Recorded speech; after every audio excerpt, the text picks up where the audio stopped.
Okay, so you want to buy a private island. Find a patch of land surrounded by ocean, put up a few beach houses, and spend your mornings watching the sunrise over water that belongs entirely to you. Here is what nobody tells you before that dream takes over. The cheapest private islands in the world cost less than a studio apartment in Manhattan. We are talking $50,000. You could put that on a credit card. And yet, the people who buy those islands, fully grown adults with real money and real intentions, frequently end up broke, defeated, and quietly trying to sell the thing back to anyone willing to take it. That is not a coincidence. That is the economics of private island ownership. And by the time this is over, you are going to understand exactly why. Before we talk about money, we need to talk about what a private island actually is. Because most people have it completely wrong. When you buy a private island, you are not buying a country. You are not buying independence. You are not opting out of rules, taxes, or governments. You are buying a piece of real estate that happens to be surrounded by water, and every single law of the country it sits in applies to you just as much as it does to someone who bought a house in the suburbs. You do not own the ocean around it. Ships can sail past your island whenever they want. Commercial fishermen can fish in the waters around your shoreline. In many countries, anyone can walk along the beach at low tide, regardless of what your deed says. In places like the British Virgin Islands, France, and dozens of other countries, the strip of land closest to the water is legally public, no matter who holds the title to the dry land above it. And then there is the question of what kind of ownership you actually have. In the Bahamas and parts of the Caribbean, you can buy freehold land, meaning you own it outright, the same way you would own a house in Texas. But in places like Fiji, almost all land is owned by indigenous communities, and what you are actually buying is a lease, the right to use the land for 50 to 99 years. That sounds like a long time. It is not. Every year that passes, your lease gets shorter, your asset loses value, and the day eventually comes when the land simply reverts back to its original owners. You built a resort on it? Still theirs. You put in a dock? Still theirs. In Vanuatu, in Tonga, in much of the South Pacific, the leasehold model is the norm. In St. Lucia, there is something called the Queen's Chain, a strip of land extending almost 200 feet from the high water mark that is legally reserved for public use. You cannot build on it. You cannot fence it. It does not matter how much you paid. So the first thing to understand is this. Private island ownership is not what the brochures suggest. It is a real estate transaction in a foreign country with foreign laws and a government that will still be collecting taxes from you long after you have sailed home. Now let us talk about what islands actually cost, because here is where things get genuinely strange. The cheapest private islands in the world are in Canada, Nova Scotia, Ontario, the Great Lakes. You can buy a small island in Nova Scotia for under $100,000. Some go for as little as $50,000. That is cheaper than a car, but there is a reason for that price. These islands have nothing on them. No electricity, no running water, no dock, no road, no building. Frozen for 4 or 5 months a year. Accessible only by boat and only in good weather. They are, in practical terms, very expensive rocks, move to the Caribbean, and the prices jump immediately. A small undeveloped cay in Belize or Panama starts around $250,000. Something with a beach and a cleared lot might be $500,000 to $1 million. A developed island, meaning one with an actual house, a dock, and some kind of power supply, starts at around $5 million. In the Bahamas, where the weather is reliable and the proximity to Florida makes logistics easier, prices start at $1 million and climb quickly. The best positioned, most developed islands in the Exumas or Abaco regularly sell for $20 to $50 million. At the very top, you have islands like Lanai in Hawaii, which Larry Ellison, the founder of Oracle, bought in 2012 for $300 million. That purchase came with 90,000 acres, 2 Four Seasons resorts, a water utility, most of the island's housing, and the only gas station and grocery store on the island. When you buy an island that includes the only gas station, you are not buying a vacation home. You are buying a small town. But here is the part that catches almost everyone off guard. Analysts who track island transactions have found that buyers of undeveloped islands consistently spend close to double the listing price before the island becomes livable. A $500,000 island becomes a $900,000 island by the time you have installed a dock, a water system, some solar panels, and basic communications equipment. A $2 million island becomes $3.5 million. The purchase price is just the entry fee to a much longer, much more expensive process. So you have bought your island. You have signed the papers, wired the money, and technically you are now a private island owner. Congratulations, now the real spending begins. Before a single guest arrives, before you spend a single night on the property, you have a set of problems that mainland real estate simply does not have. And every one of those problems costs money to solve, The first problem is water. Most small islands have no natural freshwater supply. No rivers, no lakes, no aquifer, nothing. Rain falls on them, sure, but rainfall is seasonal, unreliable, and easily contaminated. You cannot run a household, let alone a resort, on collected rainwater alone. The solution that virtually every serious island owner eventually comes to is a desalination system. This is a machine that takes seawater, forces it through a series of very fine membranes, and removes the salt to produce drinking water. The technology works extremely well. It is also expensive to buy, expensive to run, and requires constant maintenance in the kind of humid, salt-heavy environment that destroys mechanical equipment faster than almost anything else on Earth. A small desalination system capable of producing around 5,000 liters of fresh water a day, enough for a modest private residence, costs somewhere between $30,000 and $100,000 to install. A larger system capable of supporting a resort with guests costs significantly more. Running one of these systems on diesel power, which most islands rely on initially, can add up to $15,000 a year in fuel and maintenance costs alone. The filters need replacing. The membranes need servicing.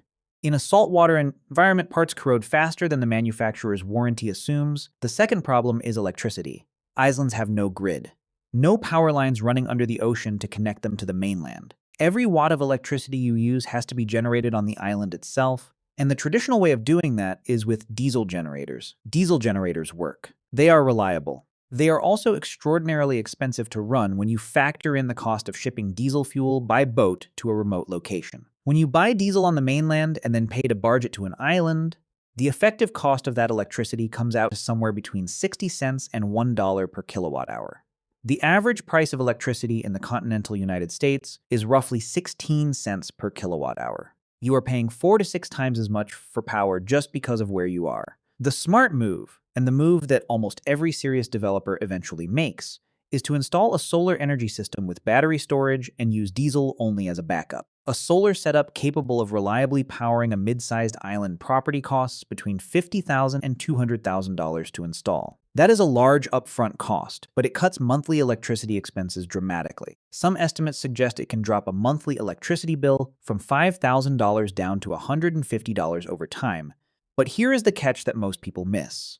Solar panels on an island are not the same as solar panels on a house in Arizona. Salt air corrodes the mounting hardware. Salt spray coats the panels and reduces their efficiency. The batteries that store power degrade faster in tropical heat and humidity. You are not installing a 25-year system. You are installing a system that will need significant maintenance every few years, and you need to budget for that from day one. The third problem is getting there. Your island needs a dock. That dock has to be deep enough for your boat, strong enough to handle rough weather, and positioned so that it does not get destroyed every time a storm comes through. A basic dock on an island costs at minimum $75,000.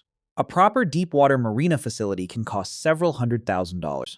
And then you need to maintain it constantly. Because saltwater eats metal, concrete, and timber with patient ferocity, if the island is remote enough that a dock is not sufficient, you need a helipad, or a landing strip.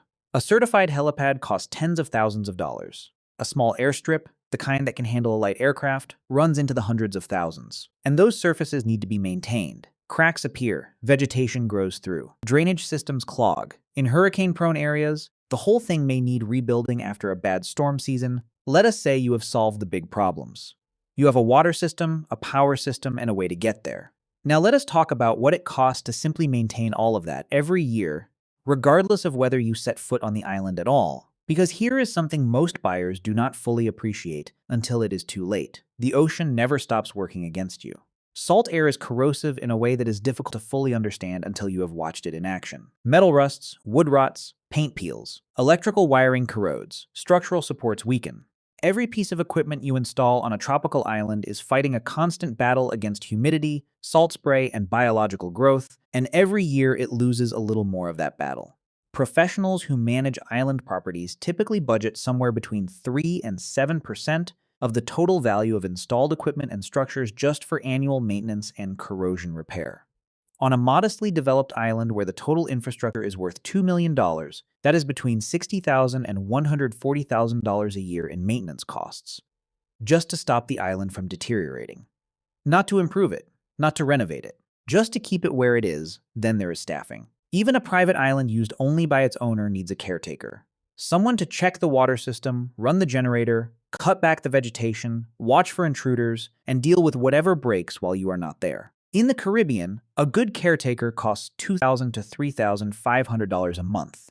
A captain for your boat adds another $2,000 to $3,000 a month. If the island is large enough to need a groundskeeper and a housekeeper on top of that, monthly payroll starts to look a lot like a mid-sized small business. Then there is insurance. And this is where island owners frequently get the biggest shock. Standard homeowners insurance does not cover remote islands. You need specialty coverage, what the insurance industry calls surplus lines coverage, which is more expensive, harder to obtain, and comes with more exclusions than anything you have ever read. Annual premiums for a developed island in a hurricane-prone area of the Caribbean range from $100,000 to $500,000 per year, depending on the value of the property and the perceived risk. And the risk is real. Hurricane Irma hit the British Virgin Islands in September of 2017 as a Category 5 storm. Richard Branson, who owns Necker Island in the BVI and turned it into one of the most famous private island resorts in the world, described the destruction as devastating. Buildings were ripped apart. Infrastructure was destroyed. The island had to shut down completely for months of reconstruction. And Branson, a billionaire with the resources to rebuild, described it as one of the most difficult experiences he had faced as a property owner. For someone without Branson's resources, a storm like that is not an inconvenience. It is a financial catastrophe, which is why some insurers have begun declining to cover islands in the most exposed parts of the Caribbean at any price. Add up property taxes, satellite communications, legal and regulatory compliance fees, annual environmental surveys where required, and a security system capable of monitoring a remote perimeter, and you are looking at annual carrying costs. Before you buy a single tube of sunscreen or a single bottle of champagne, somewhere between $84,000 and $310,000 for a modest to mid-range island property every single year. Whether you use the island or not, if the island you bought is raw land and you want to actually develop it, build a house, a guest house, a dock, anything, you are facing a construction cost problem that will genuinely astonish you. On the mainland, building a house is expensive but predictable. You hire a contractor. They source materials locally. Workers drive to the site. If a delivery is late, you wait a day. The process is inefficient, but it works. On a remote island, none of that is true. Every single bag of concrete, every beam, every electrical wire, every pipe, every piece of glass, and every door hinge has to be put on a boat and shipped to your island. That shipping cost adds to the price of every single material you use. Then, because there is no local workforce of skilled tradespeople on your island, you have to import your construction crew from the mainland. They need somewhere to sleep. They need food. They need boats to get back and forth. They are being paid travel premiums because they are away from home. And if the weather turns bad, which it will, because you are in the ocean, work stops, and you are still paying for all of it. The result is that construction on a remote island typically costs between 1.5 and 2 times what the same project would cost on the mainland. A house that would cost $500,000 to build in Florida might cost $800,000 to $1 million on your private Bahamian Cay. A simple dock that would cost $50,000 in a marina might cost $100,000 once you factor in the marine crane, the specialist labor, and the barge fees. This multiplier applies to everything. Every renovation, every repair, every upgrade. For as long as you own the island, Richard Branson bought Necker Island in the British Virgin Islands in 1978 for $180,000. He was 28 years old, had just started Virgin Records, and had talked the previous owner down from the original asking price, after being turned away with a low offer of $100,000. The seller, who needed capital quickly, eventually agreed. The British Virgin Islands government agreed to the sale with one condition. Branson had to develop the island within 4 years. He spent the next 3 years and $10 million building the resort that stands there today. Balinese-style villas, an open-air great house, tennis courts, a fleet of water sports equipment, and the infrastructure needed to support it all.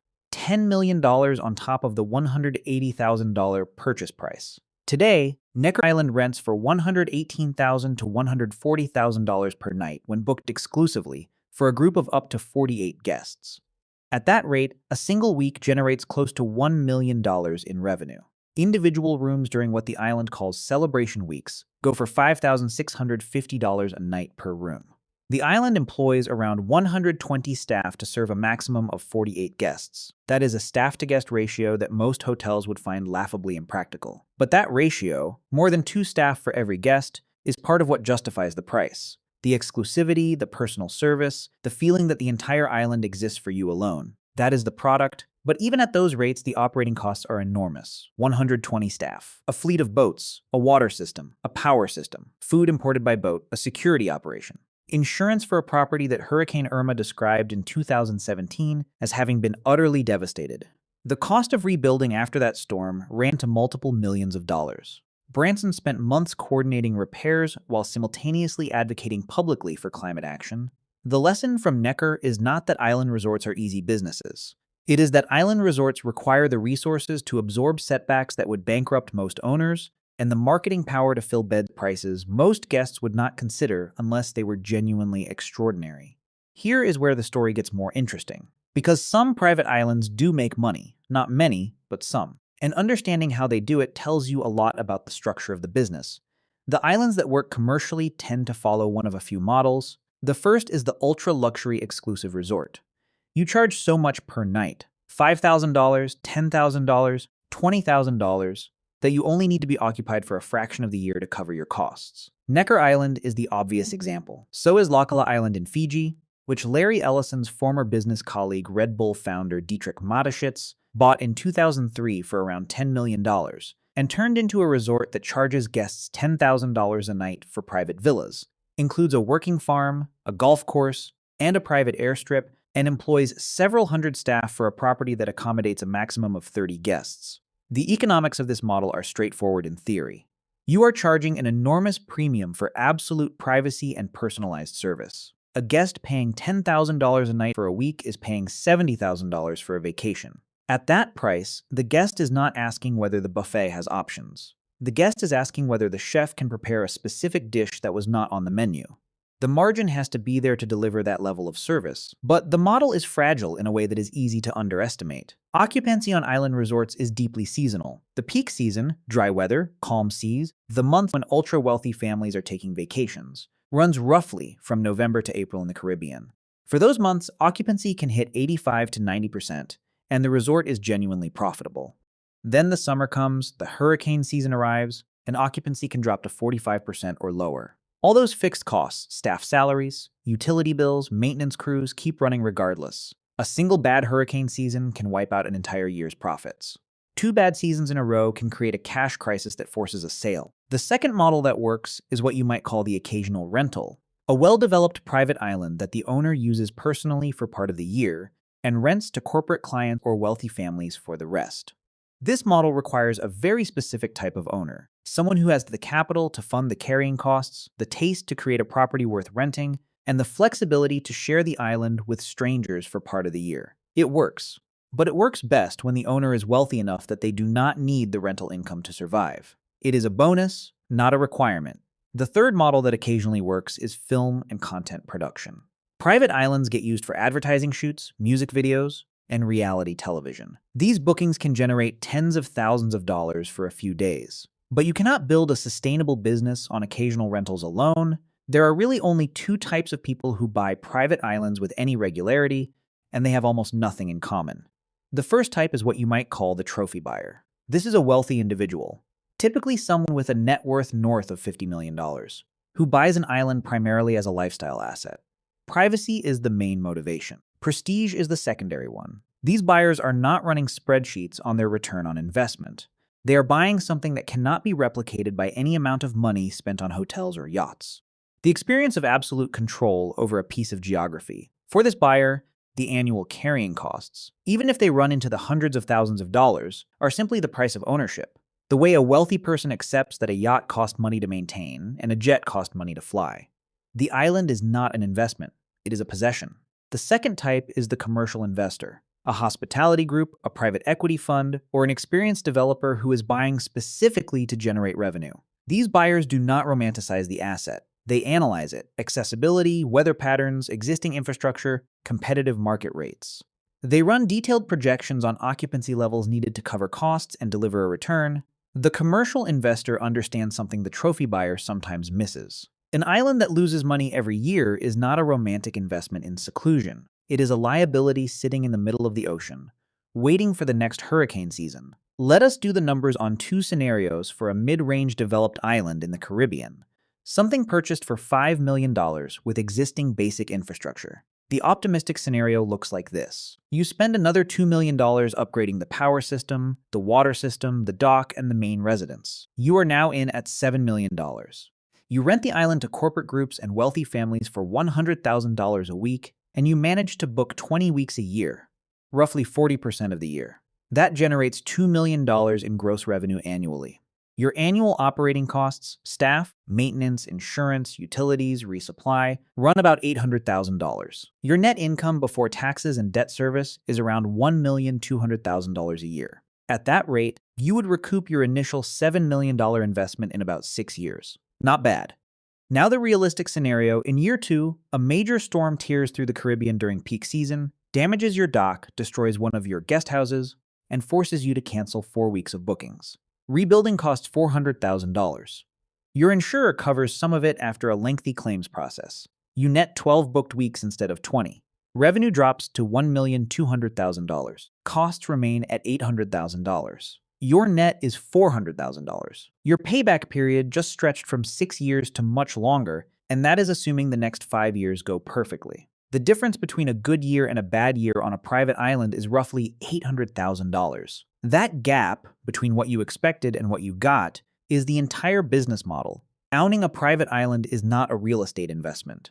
It is not a vacation home purchase. It is the acquisition of a remote, off-grid infrastructure company that happens to be surrounded by ocean, staffed by people who depend on you, regulated by a government you did not choose, exposed to weather events you cannot predict, and maintained at enormous cost regardless of whether it generates a single dollar of revenue. The purchase price, whether it is $50,000 for a frozen Canadian rock or $300 million for an inhabited Hawaiian island, is the smallest part of the story. The real economics begin the moment the deed is signed.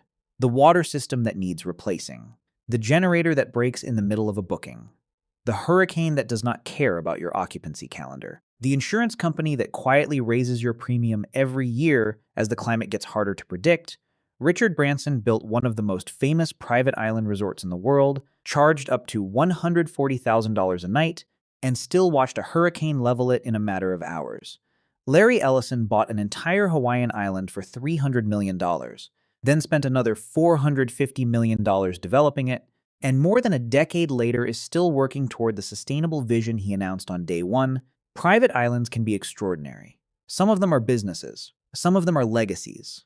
Some of them are genuine investments that appreciate in value and generate real returns for disciplined operators with deep pockets and the patience to wait out the bad years. But for most people who walk into this world without a clear-eyed understanding of what they are actually buying, not just the beach, not just the sunsets, but the water plant, the generator fuel, the staffing roster, and the insurance premium. A private island is the most expensive way to discover that paradise has a monthly bill.